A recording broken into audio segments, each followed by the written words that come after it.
I'm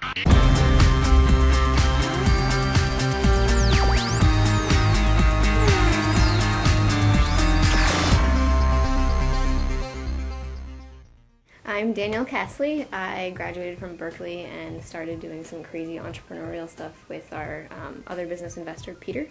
And since then, basically, Jason and I have been working really close together doing game design, game development, customer service, everything from the top to the bottom. Yeah, I'm Jason Citron. I graduated from Full Sail in Orlando, Florida a while ago, and I met up with Peter, our business partner, around the same time that Danielle did, and obviously we started working on things. Before that, I was working at Double Fine Studios, or Double Fine Productions and Stormfront Studios on Aragon for the previous generation of consoles, and then I worked on Brutal Legends a little bit.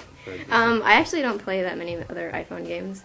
I try and, after I've spent like 5 hours playing Aurora Feint for the day, gotta move over. Yeah, I actually don't spend a lot of time playing iPhone games. I explore a lot of like the different. I've been trying to like get into the different indie games that people have, that have been out there.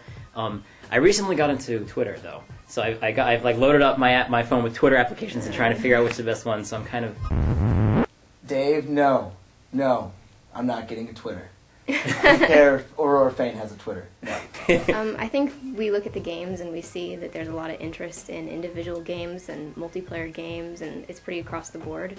And you play this game and you really want to know what other people are doing with it, and adding that social feature of being able to have like the chat and the walls and be able to know how your friend is doing in a game, or a tip or a trick that somebody may have figured out like while you're actually in the game is really enticing. And I think that we want to add that and make it easy for indie developers to add it without having to spend the years worth of work that we have invested in it. OpenFeint, is the way that we've built it is you can kind of put it in any kind of game you want. I mean, a multiplayer game or single player game, it creates basically a multiplayer kind of feel in whatever game you have, even if it's single player, because like Danielle said, you can just jump in and chat with people. And it was more that we sort of stumbled upon this need that we discovered that people really had, where when we launched these features in the arena, we realized that a lot of people spent inordinate amount of time in the chat room just chatting about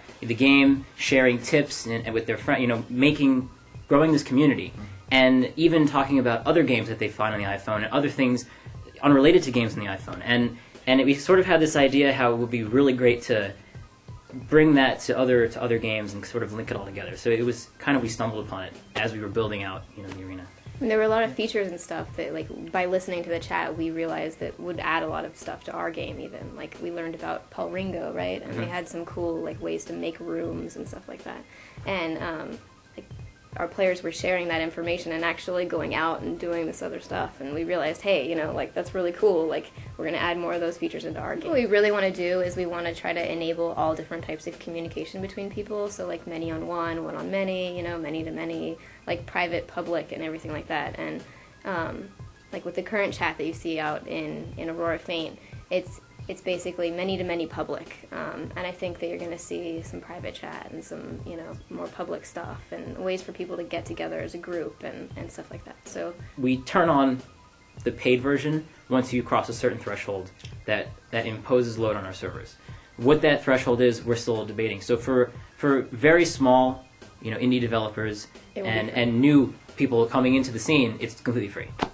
And then once you get to a point, we'll send you an email and you're like, hey. To continue using our service. Your game's popular now. We have our feature set, we're testing it, we're building things. But if you are interested, come and sign up, at our website and tell us why you like it, what you're looking for, what type of kind of game you're building, all this kind of stuff, and share with us how you want to use it and what you want it to be. And all of that feedback that we get from other developers in the community, we're gonna roll right in and it will help define the next stage. It will help define, version 2. Yeah. And we really want this to be, obviously we're running on our servers, we're the gate master, so to speak, but we want everyone to be able to feel like they can contribute in some manner. And very much like with Aurora Feint, where we had the forums going on and stuff like that, and we were taking feedback and using that to make the next version of our game. We plan on doing something very similar with that, with OpenFeint. So the beta will become public as opposed to private sometime in March. We're not exactly sure when the time is going to be. We're obviously running our beta right now, so it's up in the air.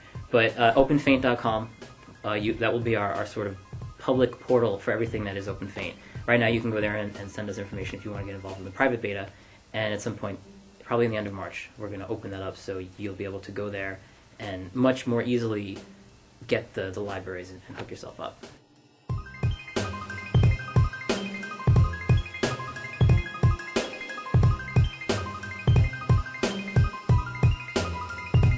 There will be something big coming out after OpenFeint on the game front. It's locked and loaded, and it's ready just, to go. it's just simmering right now.